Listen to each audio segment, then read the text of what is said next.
Comme vous le savez, peut-être pas tous, mais la semaine passée, je n'étais pas là. J'avais été prêcher à notre église sœur, à la rue du Moniteur. D'ailleurs, ça a été mon église entre 1977 et 1981. J'étais très petit, j'ai très peu de souvenirs. Mais ils m'ont donné un texte à étudier, puisque eux, ils sont en train d'étudier un livre en entier. Et ça fait 2 ans qu'ils sont en train d'étudier le livre de 1 Corinthiens. Et pour ne pas faire de break dans leur suite, ils m'ont demandé si je pouvais prêcher sur un passage. Et ça a été quand même un assez gros boulot pour prêcher là-dessus. Et je me suis dit, ce serait dommage que vous n'en profitiez pas. Alors je fais encore un break dans ma série d'études sur Je suis sauvé, quoi maintenant?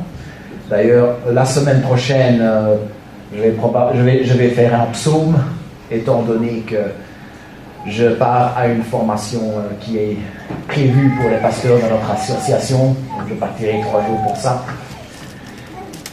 Donc il faudra que je fasse quelque chose d'un peu plus court la semaine prochaine. On chantera peut-être un peu plus, on verra. Je dois encore réfléchir à ça. Mais en tout cas, j'ai pris cette prédication que j'ai faite la semaine dernière, je l'ai peaufinée. Elle est encore moins mauvaise que la semaine passée. Voilà. Il s'agit de 1 Corinthiens 14, 26 à 40. C'est un passage sur lequel il y a des points de vue. Ce que je vais parler aujourd'hui, ce sont mes points de vue, évidemment. Ce sont aussi les points de vue de cette église depuis bien avant que je sois là. Ceux qui ont connu les 2, 3, 4 derniers pasteurs, me disent que c'était à peu près les mêmes points de vue. Ce sont aussi les points de vue de notre association d'église. Mais il se pourrait que vous ne soyez pas d'accord avec l'un ou l'autre de ces points de vue, mais j'espère qu'on se mettra d'accord sur vraiment ce que je pense être le principal souci de l'apôtre quand il a écrit ce passage. C'est parce qu'il y a des principes qui se trouvent dans ce texte. Et je pense que le principal, c'est de les comprendre et de les appliquer dans nos vies. Et ça, je pense qu'on peut se mettre d'accord là-dessus. Je vous invite donc à vous tourner vers 1 Corinthiens 14, et ce sont les versets 26 à 40. 1 Corinthiens 14, 26 à 40. Que faire donc, frères, lorsque vous vous assemblez?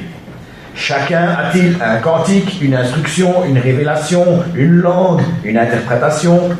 Que tout se fasse pour l'édification.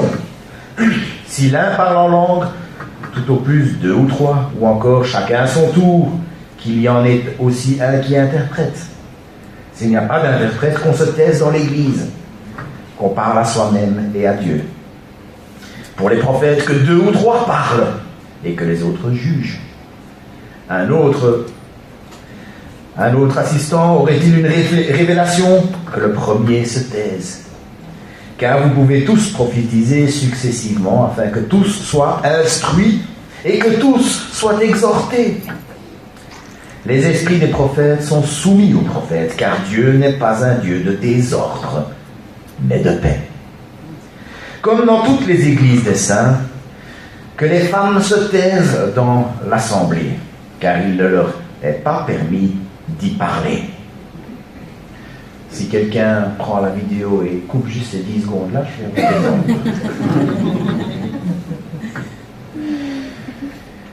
Où est-ce que j'étais? Oui. Si elles veulent s'instruire sur quelques points, qu'elles interrogent leur propre mari à la maison, car il est malséant à une femme de parler dans l'église. Est-ce de chez vous que la parole de Dieu est sortie? Ou est-ce à vous seul qu'elle est parvenue? Si quelqu'un croit être prophète ou inspiré, qu'il reconnaisse que ce que je vous écris est un commandement du Seigneur. Et si quelqu'un l'ignore, c'est qu'il est ignoré. Ainsi donc, frères, aspirez à prophétiser et n'empêchez pas de parler en langue. Mais que tout se fasse avec bienséance et avec ordre. La structure de ce message est en 2 points. et chacun des points a 3 sous-points. Comme ça, vous avez le cadre dans votre tête. Le premier point, ce sont les contentieux. Et le deuxième point, ce sont les principes. Il y aura 3 contentieux et il y aura 3 principes. Le premier contentieux, le rôle des sœurs. Fallait y arriver. L'autorité de la parole revient souvent dans l'approche de ce texte, et c'est normal, c'est un des principes fondateurs de cette Église. C'est dans notre confession de foi. C'est auquel adhèrent tous les membres. L'exercice primordial, c'est de comprendre l'intention de l'auteur du texte. Parfois, dans la Bible, on trouve des commandements. Certains commandements se trouvent dans un contexte culturel. Certains commandements se trouvent dans un contexte historique. Et puis, il y a certains commandements qui sont absolus, qui s'appliquent de tous les temps à tout le monde, par exemple. Et dans tous les passages du Nouveau Testament qui parlent du rôle des sœurs, ils sont les 3 que j'ai ressortis juste pour survoler un peu ça. Elles sont dans les 3 contextes différents. Un absolu, un culturel, et celui-ci c'est un historique. Celui de 1 Timothée 1,12, où il dit « Je ne permets pas à la femme d'enseigner ou de dominer sur l'homme, mais je lui demande de garder une attitude paisible. » Celui-là, c'est dans un contexte, on voit que c'est un commandement absolu. Et c'est pourquoi, selon moi, il est justifié dans toutes nos églises de notre association de réserver les rôles de prédication et les rôles d'anciens, de pasteurs aux hommes. Mais ce n'est pas comme ça pour tous les passages. Il y a le passage en 1 Corinthiens 11, où il est dit que la femme doit garder la tête couverte, qu'elle ne doit pas se couper les cheveux. Alors, il n'y a pas beaucoup de têtes couvertes, vous vous doutez bien, tiens, on n'applique pas ce passage-là ici. Anne n'est pas là aujourd'hui, je peux balancer. Mon épouse a les cheveux courts, et personne n'est venu me dire qu'elle doute de son rôle. Bien, c'est parce que ce passage-là se trouve dans un contexte culturel. À Corinthe, les cheveux courts chez une femme, avait toutes sortes de connotations négatives, qu'il s'agisse de prostitution ou d'adultère, parfois. Mais aujourd'hui, ce n'est plus le cas dans nos cultures. Les cheveux courts n'ont plus cette signification. Et c'est pour ça qu'on ne va pas l'imposer. Et puis, ce passage-ci. Alors, je vais le relire, et dans ce passage-ci, il y a un contexte historique. Comme dans toutes les églises des saints, que vos femmes se taisent dans les assemblées, car il ne leur est pas permis d'y parler. Mais elles doivent se soumettre, comme le dit aussi la loi. Si elles veulent s'instruire sur quelque chose, qu'elles interrogent leur mari à la maison, car il est inconvenant pour une femme de parler dans l'église. Si on voit bien tout le livre de 1 Corinthiens, on voit que c'était une église où il y avait un énorme désordre. Et une partie de ce désordre, je dis bien une partie de ce désordre, était visiblement due aux épouses qui faisaient irruption pour des choses qui pouvaient très bien être réglées à la maison. Une chose qu'il faut savoir, c'est que dans les sociétés hellénistiques, donc c'est la période et la région de l'histoire dans laquelle le livre a été écrit, un genre, c'était une société hellénistique, et dans ces sociétés-là, l'éducation formelle, l'éducation dispensée par les institutions de l'État, était réservée uniquement aux garçons. Ce qui faisait qu'il y avait très très peu de femmes qui étaient instruites à l'époque. Celle à qui Paul s'adresse ici avait visiblement des époux qui étaient en mesure de leur expliquer les choses qu'elles ne comprenaient pas. Et si on tient compte de tout ça, on peut aujourd'hui sans problème se réjouir des contributions de nos sœurs pendant nos cultes, pendant les moments de prière, temps en temps pour un témoignage, pour le chant, toutes ces choses. Nous pouvons nous réjouir des contributions de nos sœurs quand nous nous rassemblons. Ça, c'était le premier contentieux. J'ai envie de dire, maintenant qu'on a mis ça de côté, on va pouvoir passer à autre chose, mais bon, il y a encore deux autres contentieux. Il y a le contentieux de la prophétie. Quand on pense à la prophétie, on pense à prédire l'avenir. C'est le genre de prophétie qu'on voit dans Star Wars, Seigneur des Anneaux, Matrix. J'en passe. Mais dans la parole de Dieu, la prophétie, c'est beaucoup plus que ça. Florent Varac, qui sera le prédicateur à la Convention au mois de novembre, dit que la prophétie, c'est un de ces mots dans la Bible qui a un énorme champ sémantique. Alors, ceux qui ne savent pas ce que c'est un champ sémantique, en gros, c'est un mot qui peut avoir plusieurs significations, tout en gardant plus ou moins la même idée générale. Et lui, il distingue deux types de prophéties dans la Bible. Il parle de la prophétie de révélation et de la prophétie d'exhortation. La première prophétie, la prophétie de révélation, c'est celle où Dieu se révèle, Dieu apporte quelque chose de nouveau, c'est quelque chose que Dieu apporte par la bouche d'un homme et qui a parole d'autorité, comme venant de Dieu. Et cette première forme de prophétie est aujourd'hui révolue, parce que Dieu nous a révélé tout ce dont nous avons besoin pour le connaître lui, pour connaître son dessein, pour connaître son salut. Nous avons cette parole auquel il dit que nous n'avons rien à ajouter et rien à retirer. Tout est dans sa parole.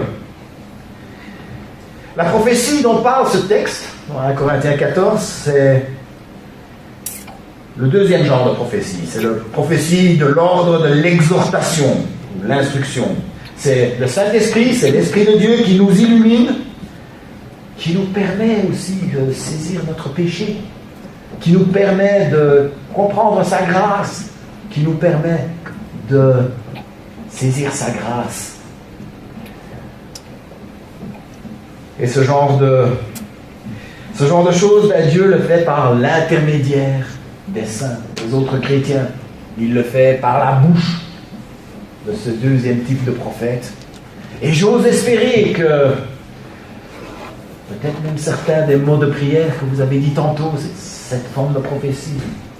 Ce que Olivier, Thierry et Godefroy font ici quand ils président, quand ils prêchent, ou ce que moi je suis en train de faire là maintenant aujourd'hui, c'est aussi de la prophétie.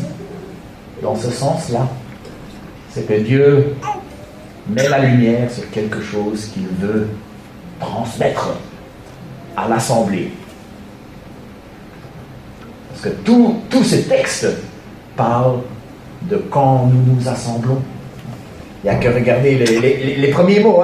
Que faire donc, frères, lorsque vous vous assemblez?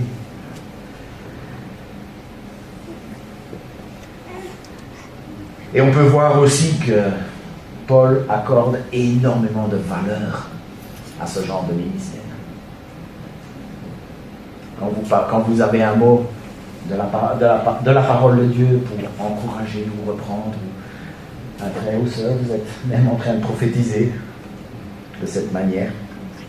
Mais on voit que Paul accorde énormément de valeur à ce ministère et il désire qu'il fasse partie de nos rassemblements. Le troisième contentieux, les langues. Encore une fois, il faut distinguer deux types de langues. Il y a les langues humaines, le français, l'anglais, le néerlandais, etc. Et ensuite, ce que moi je vais appeler les langues inconnues. J'ai envie de faire preuve de respect envers nos frères charismatiques, même si je vais peut-être un peu les critiquer. Je sais que pas mal de pasteurs disent que c'est du charabia. Je ne vais pas dire cela, je vais parler des langues humaines, comme le français, l'anglais, le néerlandais, et puis les langues inconnues, que des gens expriment quand ils sont conduits par le Saint-Esprit, ou en tout cas quand ils pensent qu'ils sont conduits par le Saint-Esprit. Quand on parle de parler en langue dans la Bible, il y en a plusieurs incidents. Et la première, c'est le cas de Acte 2. Des gens étaient venus de l'étranger, le Saint-Esprit était descendu sur les apôtres, et ils ont commencé à parler de Dieu dans des langues qu'ils ne connaissaient pas. Ce qui est intéressant avec ça, c'est que tout à coup, des gens, pour la première fois, des gens entendaient les merveilles de Dieu dans leur propre langue, dans une langue autre que l'hébreu. Jusqu'alors, même Jésus, il avait gardé son ministère autour du peuple d'Israël. Tout l'Ancien Testament, le ministère est en majorité autour du peuple d'Israël. Et d'ailleurs, le fait d'avoir des gens qui parlent dans une autre langue dans leur pays, c'était le signe que le pays avait été envahi. Et une invasion dans l'Ancien Testament, c'était le signe du jugement de Dieu. Et quelque part, le fait qu'on parle dans d'autres langues dans Jérusalem, certains auraient dû penser, il y a du jugement. Mais cette fois-ci, c'était le contraire. Parce que ça voulait dire que le salut en Jésus-Christ était disponible pour des gens qui parlaient d'autres langues. Le salut de Jésus-Christ était pour toutes les nations. Et beaucoup d'entre nous, nous faisons partie de ces nations vers qui Jésus a tendu la main, vers qui le Saint-Esprit a tendu la main pour que nous puissions la saisir. Et il a permis que ce soit raconté en français, pour que toi et moi on puisse le comprendre et le recevoir. Il y a 2 autres mentions de gens qui parlent en langue dans le livre des Actes, et à chaque fois il s'agit d'un signe comme quoi ils avaient réellement reçu le Saint-Esprit. Et quand on lit ces passages, il n'y a absolument rien qui n'indique qu'il ne s'agit pas de simple langue humaine. Je ne vais pas dire que les langues inconnues sont nulle part. Il y a quand même un petit signe un peu plus tôt dans 1 Corinthiens 14.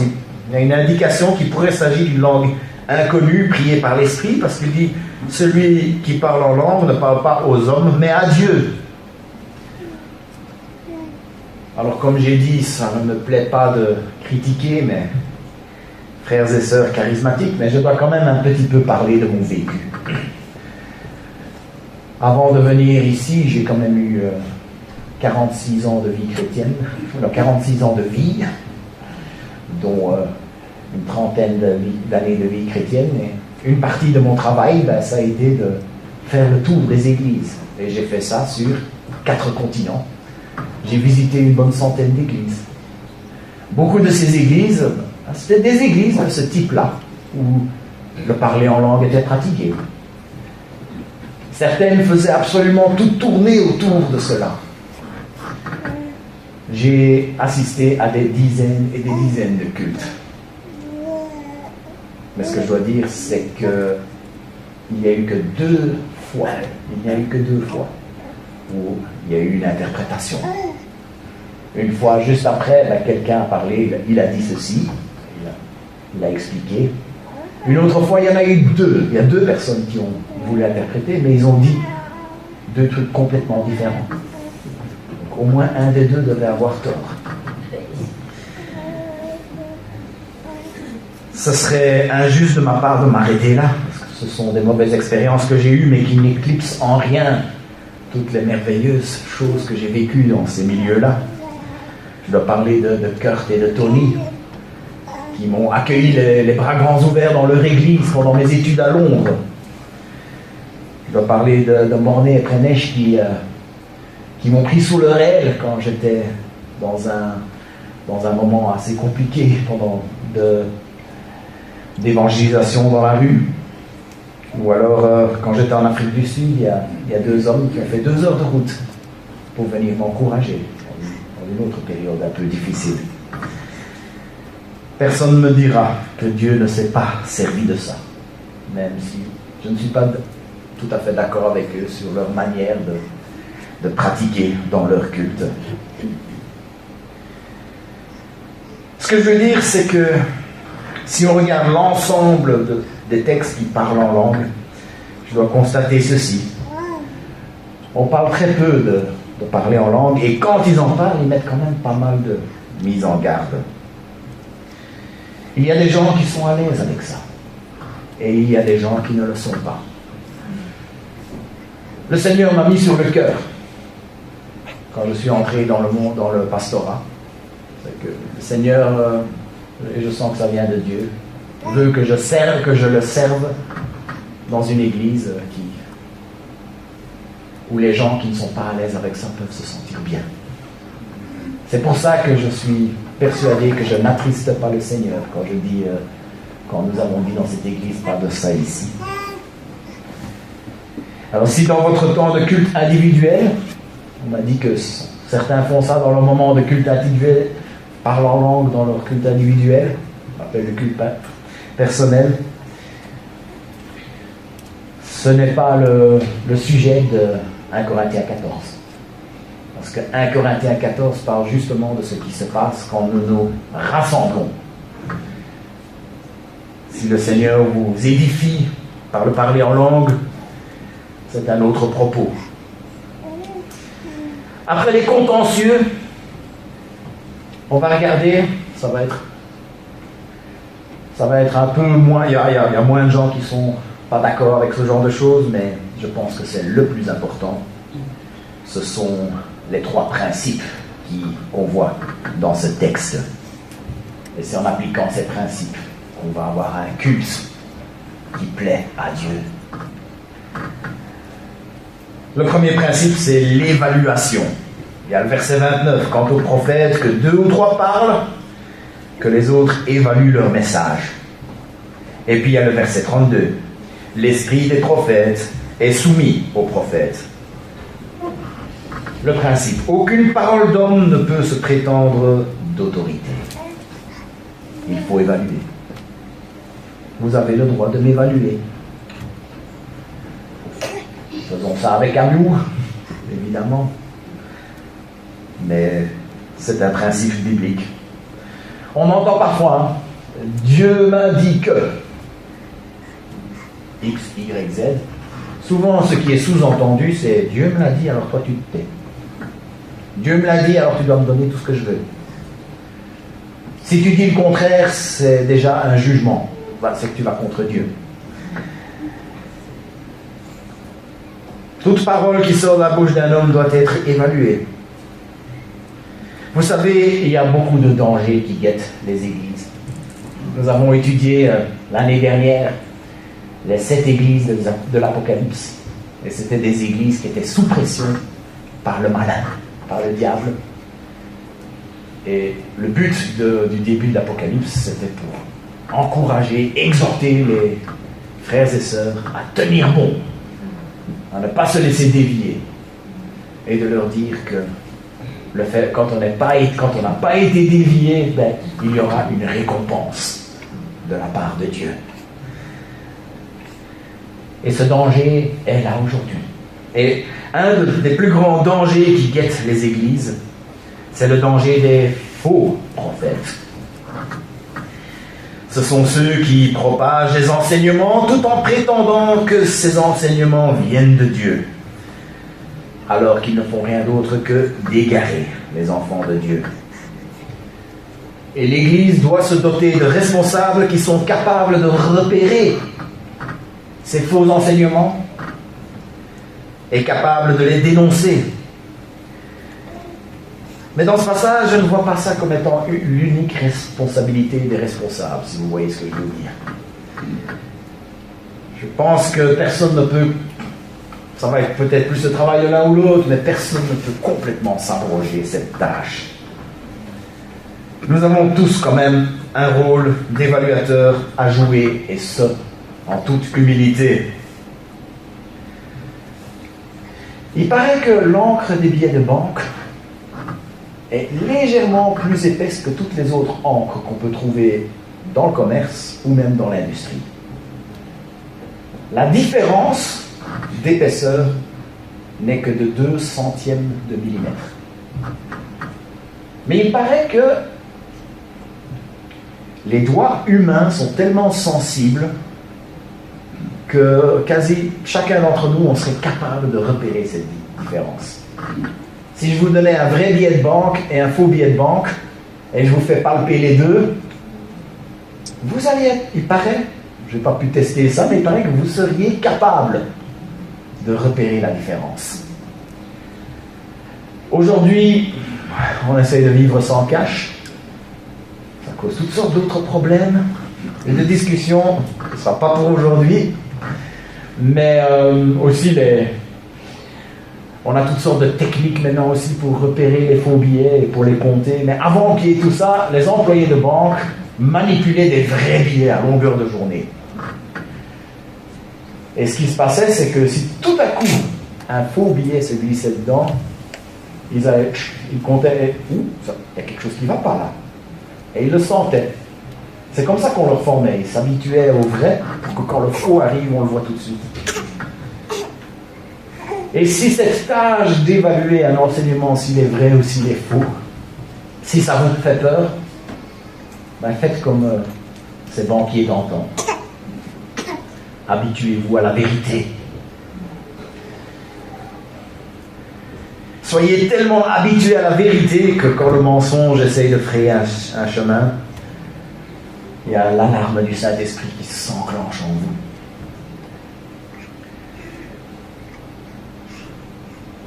C'est dans sa parole que nous pouvons nous habituer à la vérité.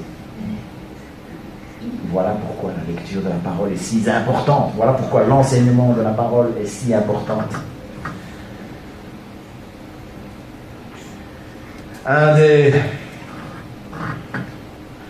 Le propre des prophètes de mensonges, c'est aussi la force du langage. Ils nous disent parfois des choses avec tellement de confiance en eux qu'on ne sait pas toujours quoi répondre. Il arrive qu'ils viennent nous parler avec quelque chose de bien profond, de bien préparé, et qu'on les entend, et on se dit, il y a quelque chose qui ne va pas dans ce qu'il est en train de me dire. Mais le problème, c'est qu'on n'arrive pas à mettre le doigt dessus tout de suite. Et on se met à se dire, si j'arrive pas à exprimer ce qui ne va pas, c'est que probablement ce qu'il dit est vrai. D'ailleurs, on m'a toujours dit que quand un vendeur te dit qu'il faut signer tout de suite pour avoir droit à une réduction, c'est qu'il y a probablement quelque chose de caché.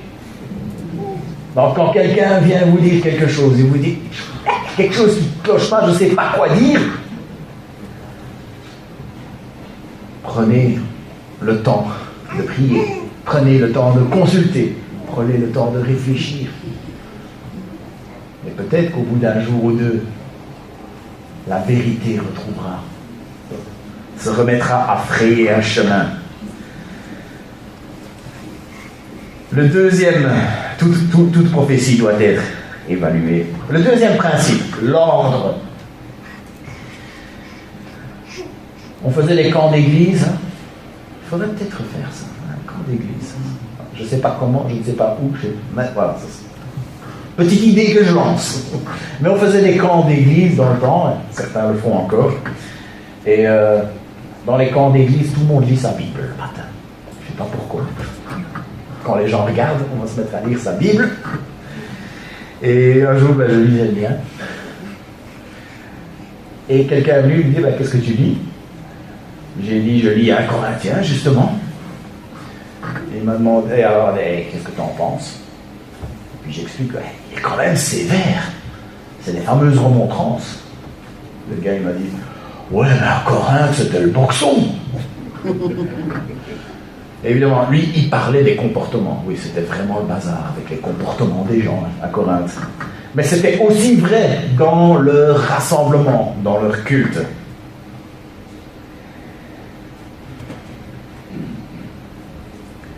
Si Paul a estimé qu'il fallait mettre des règles en place, c'était que C'était justement le contraire qui était en train de se passer. Les gens parlaient tous en même temps. Personne ne s'écoutait. Ils parlaient en langue de tous côtés. C'était interminable avec tout le monde qui voulait avoir son moment. Et quand une personne venait de l'extérieur, ils se disaient, mais où est-ce que j'ai atterri ici? C'est des malades. Le verset 33, car Dieu n'est pas un Dieu de désordre, mais de paix, comme dans toutes les églises des saints. Et puis, verset 40, mais que tout se fasse convenablement et avec ordre. J'aime beaucoup ces versets. Ce sont des versets qui collent à mon tempérament. Moi aussi, j'aime bien l'ordre. Quand, par exemple, on va aller faire une balade, moi, j'aime bien de savoir pour combien de temps ça va durer. J'aime bien savoir où on va. De se dire, oh, on va juste sortir et on verra. Non, j'en veux pas, moi. C'est pas pour moi. Le shopping. On va parler shopping un petit peu. Moi, je supporte le shopping. Anne sait que je dis tout ça, j'ai dit la semaine passée. Elle m'en a pas voulu, donc je peux le répéter. Le shopping, moi, j'arrive à supporter. Mais il faut que je sache vers quoi on va. Il faut qu'il dise, il faut un pantalon pour Siméon, il faut une robe pour Abby, pour moi, il me faut un costume. Juste se dire, c'est les soldes, on va y aller, on va voir si quelque chose qui nous va bien. Non, c'est pas pour moi ça. J'aime savoir vers quoi on va. Et c'est la même chose pour les cultes. Quand je vais dans un culte, j'aime savoir vers quoi on va. Je suis persuadé qu'il y en a. Je ne suis pas le seul. Quand je viens ici ou dans une église comme la nôtre, je sais qu'il va y avoir quelques chants, il va y avoir des lectures bibliques, il va y avoir des prières, il va y avoir des exhortations, il va y avoir une sainte scène et il va y avoir une prédication. Et quand on met tout ça, si on refait ça chaque semaine, il faut quand même changer les chants et les thèmes. On ne peut pas faire le même chant, le même thème chaque fois. Moi, ça me va. C'est pour ça que je me réjouis quand je vois que la parole de Dieu nous demande justement de faire les choses dans l'ordre. Et le fait que c'est encouragé par les Écritures, ça me réjouit. Ce que je vais dire maintenant, je ne parle pas d'autorité, c'est une appréciation personnelle. Je pense que c'est important de créer les bonnes conditions pour qu'un culte soit efficace. C'est quoi un culte efficace? C'est pour le troisième point. Vous gardez cette idée en tête, on va y arriver, mais je dois parler d'autre chose d'abord. Il faut créer les bonnes conditions pour qu'un culte soit efficace. Un instituteur, quand il donne cours, il demande le silence. Pourquoi? Parce qu'il va avoir beaucoup de mal à transmettre son savoir, à faire progresser les élèves, s'il est dans une ambiance de marché aux puces. Une brocante. Je vais être un petit peu moins spirituel pour une minute, si vous permettez. J'ai été creuser un petit peu le monde des discours, des cours sur les discours, etc. Et quand on a un discours qui est censé inspirer, informer, persuader, on a tendance à être moins efficace quand c'est dans un banquet, par exemple. Quand tout le monde est assis à table, si c'est avant le repas, tout le monde attend qu'on mange. Ou si c'est après le repas, il y a des piles d'assiettes sales partout. En général, les discours vont être moins efficaces si on cherche vraiment à convaincre les gens, à persuader les gens, à informer les gens. Les discours sont beaucoup plus efficaces quand ils sont dans un espace dédié, tel qu'une salle de conférence. Tout ça pour dire que, visiblement, le Saint-Esprit a voulu que les conditions soient bonnes pour nos rencontres. Et il nous a donné cette injonction dans sa parole inspirée. Faites les choses convenablement et avec ordre. Et quand il y a de l'ordre, on peut mieux respecter le troisième principe. Troisième principe, l'édification. Verset 26. Que faire donc, frères et sœurs, lorsque vous vous réunissez? Chacun de vous peut apporter un cantique, un enseignement, une révélation, une langue ou une interprétation. Que tout se fasse pour l'édification. Puis au verset 31, en effet, vous pouvez tous prophétiser l'un après l'autre, afin que tous soient instruits et que tous soient encouragés. L'édification, c'est quoi l'édification? C'est le même mot que pour un bâtiment, édifice. Nous sommes tous des édifices, des bâtiments en chantier. J'ai connu un pasteur qui était tellement persuadé que ça, que quand il disait bonjour aux gens, il disait en chantier. C'était vraiment nul. Mais il le faisait.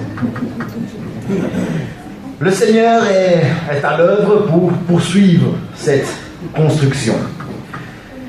L'Église locale existe comme un outil entre les mains de Dieu pour poursuivre cette construction.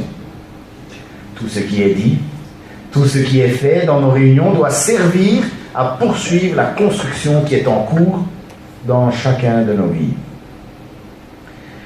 Le passage d'aujourd'hui nous dit que tout ce qui se fait quand nous nous rassemblons doit contribuer à cet objectif. Et c'est pour ça qu'il insiste, qu'il ne faut pas qu'il y ait trop de gens qui parlent. Trop de matière. À force de trop en ajouter, on finit par tout oublier. S'il y a trop d'infos. Et c'est aussi pour ça qu'il insiste sur le fait qu'il faut que ce soit fait dans l'ordre. Sinon on n'entendra rien.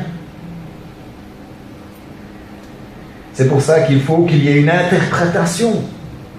Parce que si on ne comprend pas ce qui est en train d'être dit, ça ne va pas nous aider à grandir.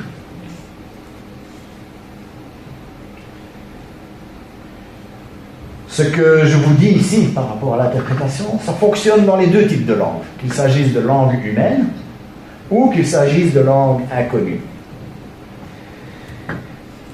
La semaine dernière, quand j'ai fait cette prédication à Bruxelles, à la Ville du Moniteur, il y a un des anciens est venu me dire, oui, on a eu un problème par rapport à ça. C'est qu'on avait un frère roumain qui venait prêcher, et pendant le moment de prière, il se mettait à prier en roumain.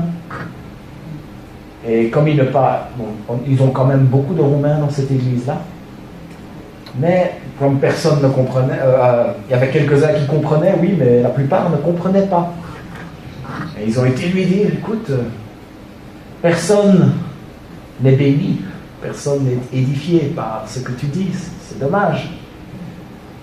Et comme ils ne parlaient pas bien le français, ils se sont arrangés parce qu'il y avait un autre frère qui était capable de traduire. Et il a traduit.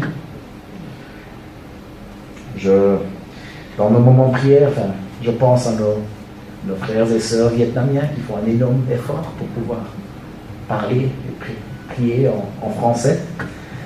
Et certains autres, c'est des pays hispaniques aussi. C'est pour ça que je pense qu'il est indiqué de demander que tout soit fait en français ici. Et que si quelqu'un ne parle pas français, on va essayer de s'arranger pour qu'il parle dans sa langue et qu'il y ait quelqu'un qui interprète. Et même moi, j'aime bien parler. Moi, j'aime beaucoup louer l'Éternel en anglais. J'aime bien prêcher en anglais. Je l'ai fait qu'une seule fois, mais je me suis bien amusé. Mais j'ai dû faire mon deuil de ça. Et puis, donc, si jamais quelqu'un se met à prier dans une autre langue, je ne vais pas l'arrêter tout de suite. On ne va quand même pas jeter un froid. Mais on ira leur parler. Je ne pense pas que c'est de l'insensibilité. Je pense que c'est simplement de l'obéissance à la parole. Encore une autre chose par rapport à l'édification. L'édification, c'est bien plus que seulement se faire du bien. Je peux être édifié en recevant du réconfort. Je peux être édifié en comprenant quelque chose que je ne comprenais pas auparavant. Mais je peux aussi être édifié quand quelqu'un me dit « Tu ne peux pas continuer comme ça ». Quand on pense à l'édification, on peut penser à l'image d'un bâtiment. Quand on construit un bâtiment, si le mur n'est pas d'aplomb et qu'on continue à construire, il va aller de plus en plus de travers. De temps en temps, il faut retirer quelques lignes de briques. C'est très embêtant. Et recommencer à le monter bien droit. Souvent, c'est pas mon genre de balancer, mais j'ai l'impression que je le fais beaucoup aujourd'hui. Quand les gens disent « Ah, j'ai été édifié », ce qu'ils sont réellement en train de dire, j'ai entendu ce que j'avais envie d'entendre. Ou ils sont en train de dire j'ai eu un bon sentiment quand j'ai entendu tout cela. Il y a des vérités gênantes. Il y a des vérités douloureuses. Ce sont des choses qui doivent être dites. Et parfois les gens, quand on leur dit les vérités douloureuses ou les vérités gênantes, on va leur dire « Ah ben, vous me jugez ». Et dire d'une église que c'est une église où les gens jugent, c'est parfois, dans la bouche de certains, la pire insulte qu'on peut faire à une église. Mais les vérités gênantes, les vérités embarrassantes, les vérités douloureuses, il faut les dire, mais pas dans le but d'embarrasser. Il faut les dire, pas dans le but de faire du mal, mais dans le but d'édifier. But de corriger le mur pour qu'il puisse continuer à être construit plus droit.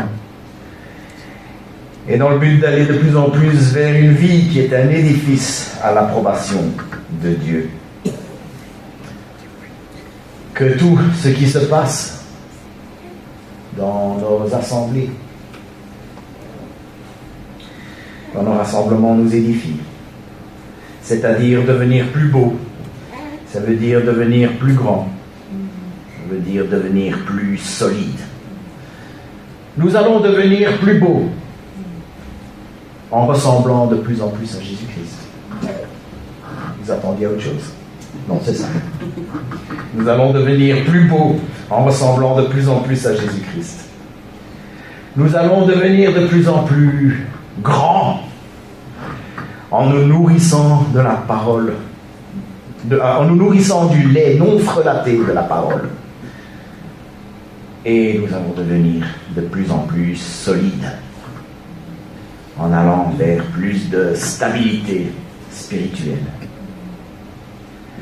Que tout ce qui se passe dans nos rassemblements nous édifie. Nous allons prier pour conclure. Est-ce que quelqu'un peut aller chercher la pianiste à l'école du dimanche, s'il vous plaît? Seigneur notre Dieu,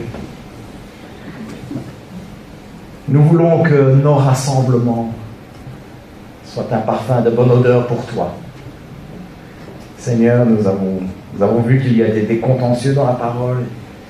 Seigneur, aide-nous à pouvoir en parler avec le respect de ta parole et en parler avec l'amour du prochain, en l'amour du frère et de la sœur, et que nous puissions ainsi être unis dans le fait que nous t'appartenons, que nous sommes tes enfants, et que cela n'ait pas d'effet néfaste sur nos relations et sur nos rassemblements.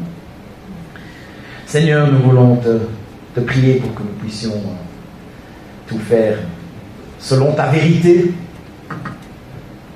que tout ce qui soit enseigné aujourd'hui, que ce soit pas par moi, par un autre, un des enseignants de l'école du dimanche, soit selon ta vérité. Et nous te demandons au nom de Jésus de chasser tous faux prophètes, de chasser tous faux enseignements, tout ce qui peut égarer. Et nous te remercions parce que tu nous as donné ce dont nous avons besoin pour cela. Seigneur notre Dieu, nous voulons te prier, te remercier pour des cultes qui se déroulent dans l'ordre, vraiment dans l'écrasante majorité des cas. Te remercions pour les frères et sœurs que tu as inspirés il y a déjà des dizaines d'années, même à la fondation de cette Église, qui ont mis ces habitudes en place. Et que nous en ramassons les fruits du fait que c'est devenu normal de procéder avec ordre. Mais Seigneur, que ce soit pas de l'ordre juste pour de l'ordre, mais que ce soit de l'ordre en vue de l'édification. Seigneur, nous te demandons que nous puissions être des bâtiments en construction pour toi. Ta parole nous édifie et que nous puissions nous édifier les uns les autres, nous permettre les uns les autres de grandir, de prendre de la valeur d'une certaine manière, que nous puissions devenir de plus en plus beaux en te ressemblant, que nous puissions devenir de plus en plus grands, nous nourrissant du lait non frelaté de ta parole, que nous puissions devenir de plus en plus solides comme un bâtiment qui se termine, que nous puissions avoir cette stabilité spirituelle et qu'elle puisse se déverser dans tous les autres domaines de nos vies. Nous te demandons tout cela au nom de ton Fils, Jésus. Amen.